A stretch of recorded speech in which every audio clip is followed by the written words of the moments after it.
اللہ ہی کے ہے تو اس کو پکارو ان ناموں کے حوالے سے۔ مثلا یہ کہ ذکر کی ایک شکل یہ بھی ہو سکتی ہے اللہ اللہ اللہ، ایک ذکر کی شکل ہو سکتی ہے سبحان اللہ الحمدللہ سبحان اللہ الحمدللہ لا الہ الا اللہ، یہ سب ذکر کی شکلیں ہیں، لیکن ان میں پکارنا نہیں ہے۔ میں یہ ایک لفظ استعمال کیا کرتا ہوں کہ یہ ایک غیابی ذکر ہے، غیب میں ہو کر جیسے کہ ہم ذکر کر رہے ہیں اللہ اللہ اللہ یا سبحان اللہ سبحان اللہ سبحان اللہ، یہ خطابی ذکر نہیں ہے، غیابی ذکر۔ ایک ہے وہ خطابی ذکر جس میں کہ پھر اللہ سے ہم کلام ہونے کی کیفیت ہوتی ہے، یہ ہے بلند تر شکل ذکر کی، اور وہ یہ ہے کہ جب آپ اللہ سے مخاطب ہوتے ہیں یا اللہ یا عزیزو یا قدیرو۔ اب یہ انداز جو ہے جو میں نے حوالہ دیا تھا کہ سائیں عبدالرزاق صاحب کو میں نے، یہ نقشبندی سلسلے کے بزرگ تھے، اس انداز میں ذکر کرتے ہوئے دیکھا اور ایک عجیب کیفیت محسوس کی۔ تو فدعوہ بہا، اس کو پکارو اللہ کے ان ناموں کے ذریعے سے۔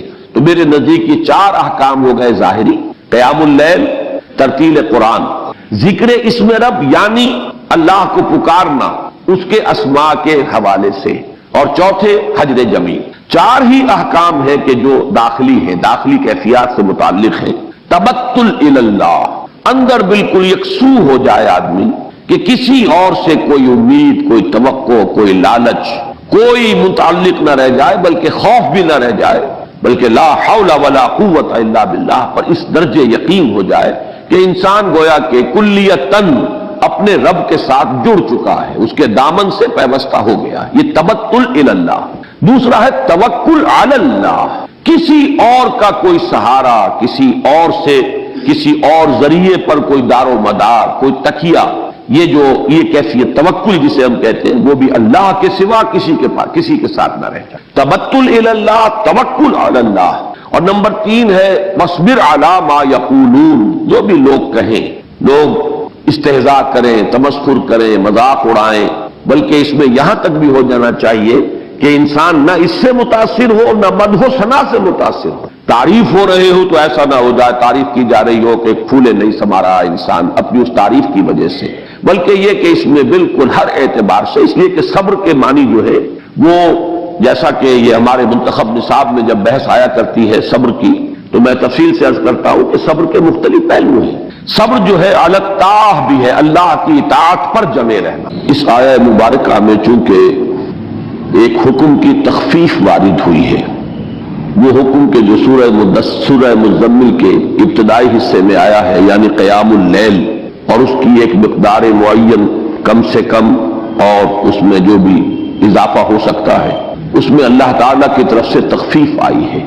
اس لیے مناسب ہے کہ پہلے رکوع کے مضامین کا ہم ذرا ایک جائزہ اپنے ذہن میں تازہ کر لیں۔ پہلی بات تو یہ کہ میں نے آج یہ عرض کیا کہ اکثر حضرات کے نزدیک اس کی آیات 19 ہیں پہلے رکوع کی، تو یہ ذہن میں رکھیے کہ اصل میں آیات کی گنتی کے ضمن میں بھی بالکل اتفاق نہیں ہے، تھوڑا تھوڑا فرق ہے۔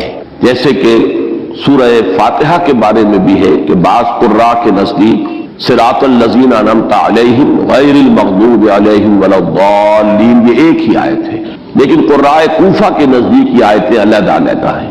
صراط الذین انعمت علیہم علیحدہ آیت ہے، اور غیر المغضوب علیہم ولا الضالین علیحدہ آیت ہے۔ اور سورہ فاتحہ کے درس میں میں یہ بیان کر چکا ہوں بارہا، کیونکہ اس کا موقع آیا ہے کہ یہی اختلاف ہے کہ امام شافعی رحمۃ اللہ علیہ آیت بسم اللہ کو شامل کرتے ہیں سورہ فاتحہ میں، تو ایک آیت وہ اور آخری 2 آیتیں جو ہیں جو قراء کوفہ کے نزدیک ایک ہے، وہ ان کو جو 2 ہیں ان کو ایک شمار کر کے، تو سورہ فاتحہ میں آیت بسم اللہ کو شامل کر کے تعداد 7 ہی رہتی ہے۔ امام ابو حنیفہ کے نزدیک آیت بسم اللہ ایک علیحدہ مستقل آیت ہے، بطور ایک علامت کے لکھی ہوئی ہے۔ قرآن حکیم کی 114 سورتوں میں سے 113 کے آغاز میں آیت بسم اللہ ہے، سوائے ایک سورہ توبہ کے۔ لیکن امام ابو حنیفہ کے نزدیک وہ کسی بھی سورت کا جز نہیں ہے، سورہ فاتحہ کا بھی جز نہیں ہے۔ یہی وجہ ہے کہ حنفی حضرات جب تلاوت شروع کرتے ہیں نماز میں تو وہ بسم اللہ کو جہرن نہیں پڑھتے، بلکہ یہ کہ الحمدللہ رب العالمین الرحمن الرحیم، یہی سے بات شروع ہوتی ہے۔ لیکن یہ کہ اہل حدیث حضرات اور شوافع جو ہے وہ آیت بسم اللہ کو بھی جہرن پڑھتے ہیں، بسم اللہ الرحمن الرحیم الحمدللہ رب العالمین الرحمن الرحیم۔ معلوم یہ ہوا کہ یہ بڑا مائنر سا اختلاف ہے، لیکن یہ کہ اتحاد ہو جاتا ہے اوپر جا کر کہ دونوں کے نزدیک سورہ فاتحہ کی آیات ساتھ ہیں. آیت بسم اللہ کو شامل کیا تو وہ آخری 2 آیتوں کو ایک شمار کیا، اور آیت بسم اللہ کو شامل نہیں کیا تو ان 2 آیتوں کو علیحدہ علیحدہ شمار کر لیا. اب اس سے اندازہ کیجئے کہ اسی میں ایک اختلاف یہ بھی ہے کہ آیا 113 مرتبہ جو یہ آیت بسم اللہ قرآن مجید میں لکھی ہوئی ہے ہر سورت سے پہلے، قرآن مجید کی کل آیات کے شمار میں ان سب کو بھی گنا جائے گا کہ نہیں گنا جائے گا؟ اس اختلاف کے بنا پر 113 کا اختلاف تو یوں سمجھیے کہ صرف اسی ایک بات سے ہو جائے گا. جو ہر مرتبہ آیت بسم اللہ کو شمار کریں گے ان کی جو تعداد ہے وہ 113 بڑھ جائے گی، جو نہیں کرتے ہیں وہ 113 گھٹ جائے. جیسا کہ میں نے عرض کیا، امام ابو حنیفہ کے نزدیک یہ نہ سورہ فاتحہ کی آیت ہے نہ کسی اور سورت کے اندر شامل ہے، یہ ایک علیحدہ آیت ہے اور علامتاً لکھی ہوئی ہے. باقی اصل میں تو یہ جز جو ہے وہ سورۃ النمل کا ہے. حضرت سلیمان نے جو خط لکھا تھا ملکہ بلقیس جو تھی سبا کی ملکہ، ان کو انہ من سلیمان و انہ بسم اللہ الرحمن الرحیم، تو یہ آیت مبارکہ قرآن